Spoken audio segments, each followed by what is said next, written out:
Today is January 25th, and we are reading out of the book of Genesis, chapter 50, verse 1, through Exodus, chapter 2, verse 10. Joseph threw himself on his father and wept over him and kissed him. Then Joseph told the physicians who served him to embalm his father's body, so Jacob was embalmed.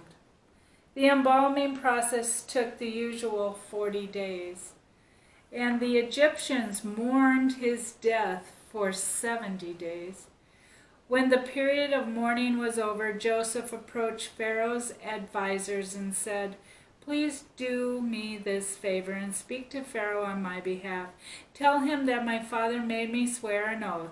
He said to me, 'Listen, I am about to die. Take my body back to the land of Canaan and bury me in the tomb I prepared for myself. So please allow me to go and bury my father. After his burial, I will return without delay.' Pharaoh agreed to Joseph's request. 'Go and bury your father as he made you promise,' he said. So Joseph went up to bury his father. He was accompanied by all of Pharaoh's officials, all the senior members of Pharaoh's household, and all the senior officers of Egypt. Joseph also took his entire household and his brothers and their households, but they left their little children in flocks and herds in the land of Goshen. A great number of chariots and charioteers accompanied Joseph.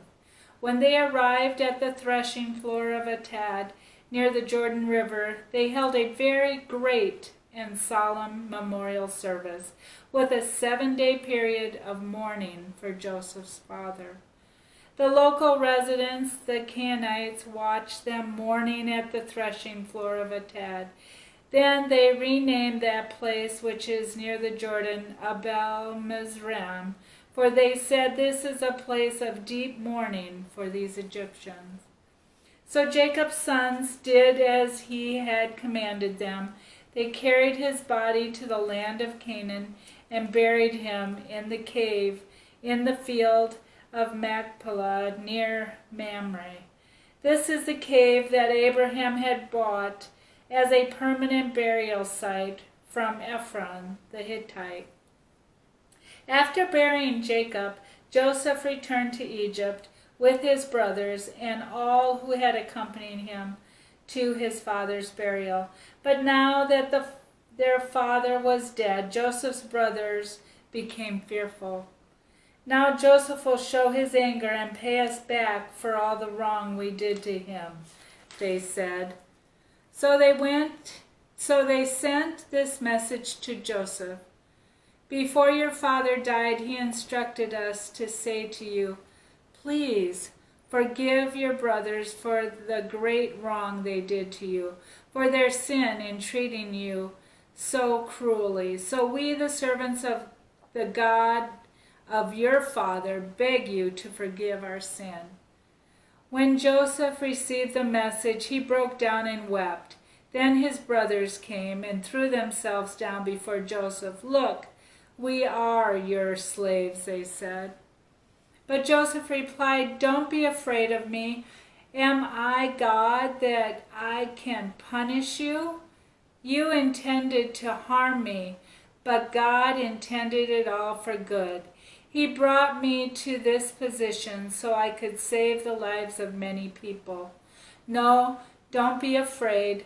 I will continue to take care of you and your children." So he reassured them by speaking kindly to them. So Joseph and his brothers and their families continued to live in Egypt. Joseph lived to the age of 110. He lived to see 3 generations of descendants of his son Ephraim, and he lived to see the birth of the children of Manasseh's son Machir, whom he claimed as his own. "Soon I will die," Joseph told his brothers, "but God will surely come to help you and lead you out of this land of Egypt. He will bring you back to the land he solemnly promised to give to Abraham, to Isaac, and to Jacob." Then Joseph made the sons of Israel swear an oath, and he said, "When God comes to help you and lead you back, you must take my bones with you." So Joseph died at the age of 110.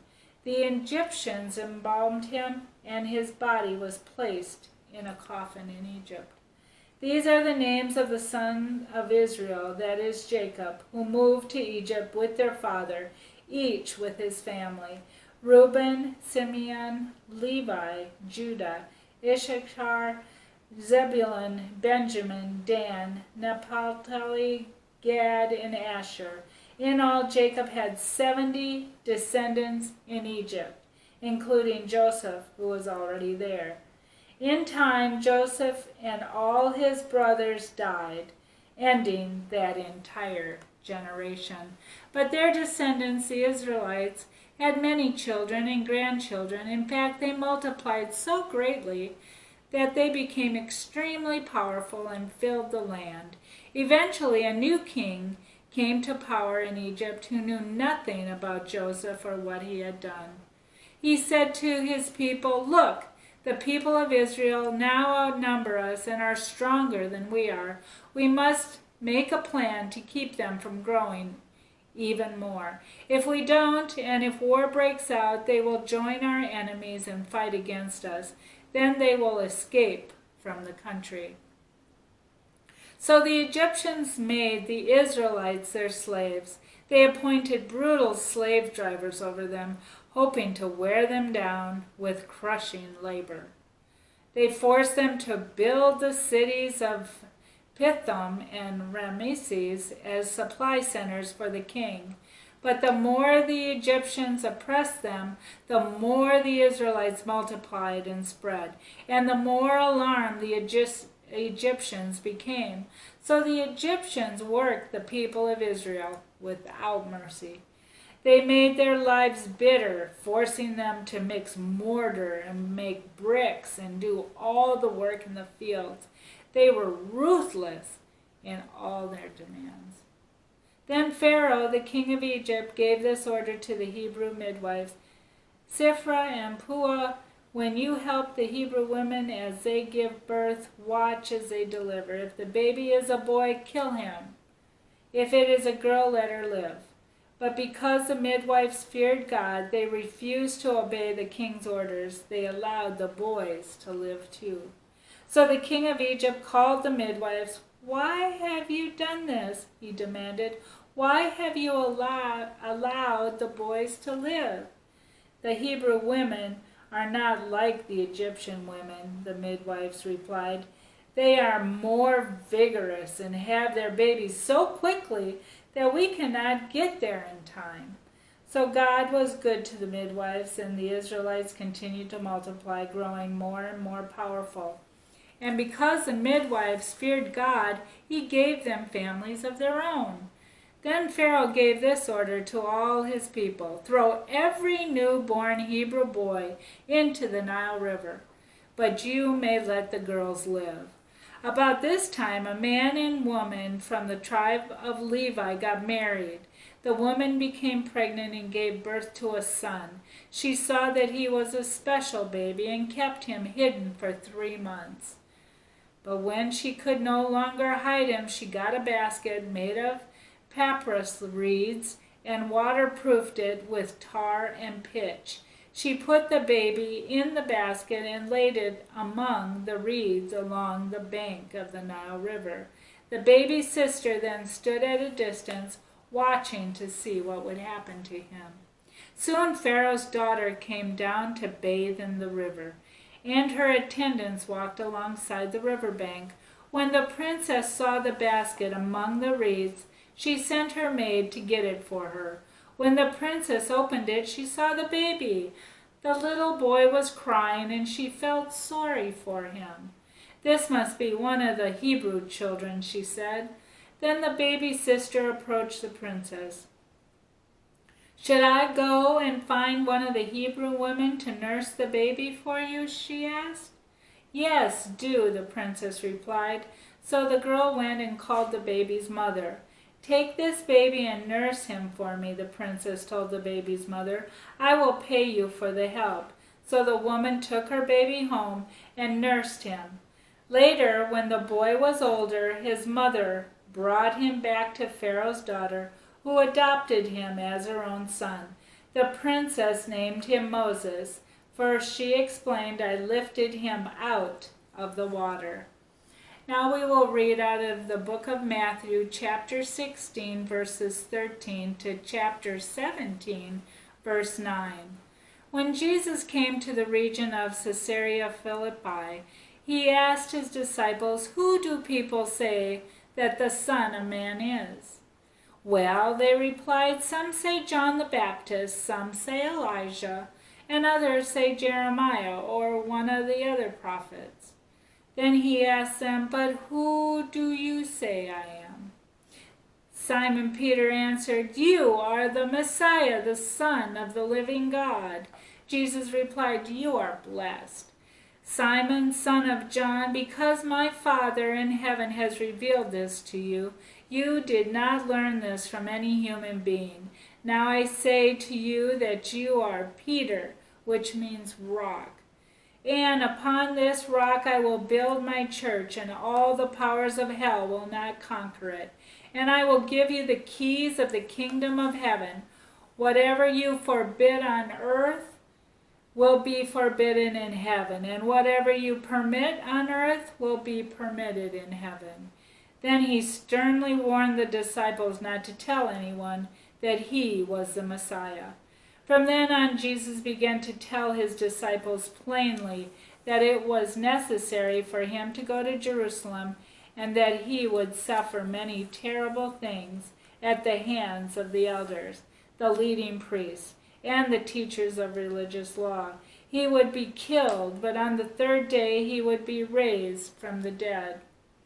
But Peter took him aside and began to reprimand him for saying such things. "Heaven forbid, Lord," he said, "this will never happen to you." Jesus turned to Peter and said, "Get away from me, Satan. You are a dangerous trap to me. You are seeing things merely from a human point of view, not from God's."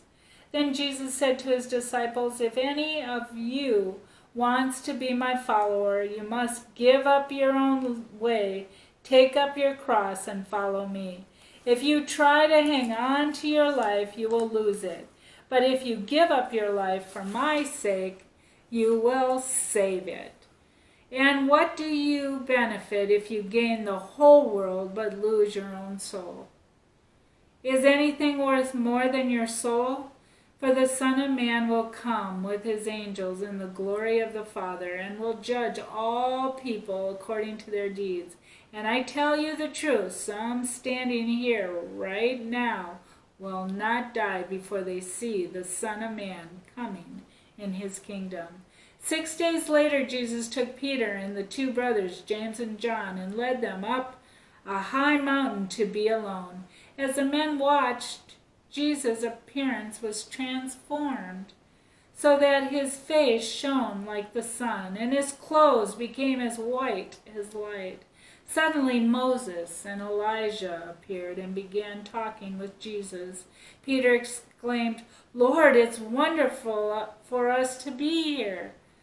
If you want, I'll make 3 shelters as memorials, one for you, one for Moses, and one for Elijah." But even as he spoke, a bright cloud overshadowed them, and a voice from the cloud said, "This is my dearly beloved Son, who brings me great joy. Listen to him." The disciples were terrified and fell face down on the ground.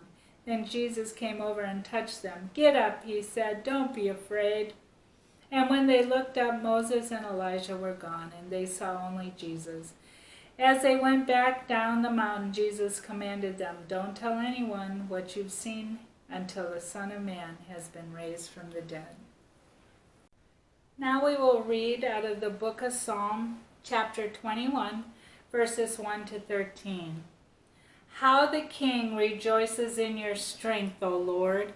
He shouts with joy because you give him victory. For you have given him his heart's desire.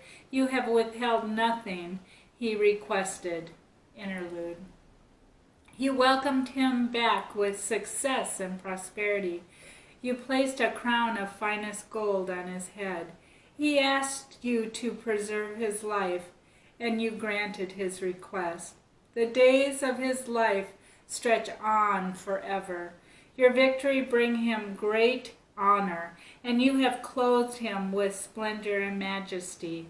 You have endowed him with eternal blessings and given him the joy of your presence. For the king trusts in the Lord. The unfailing love of the Most High will keep him from stumbling. You will capture all your enemies. Your strong right hand will seize all who hate you. You will throw them in a flaming furnace when you appear. The Lord will consume them in his anger. Fire will devour them. You will wipe their children from the face of the earth. They will never have descendants. Although they plot against you, their evil schemes will never succeed, for they will turn and run when they see your arrows aimed at them. Rise up, O Lord, in all your power. With music and singing, we celebrate your mighty acts.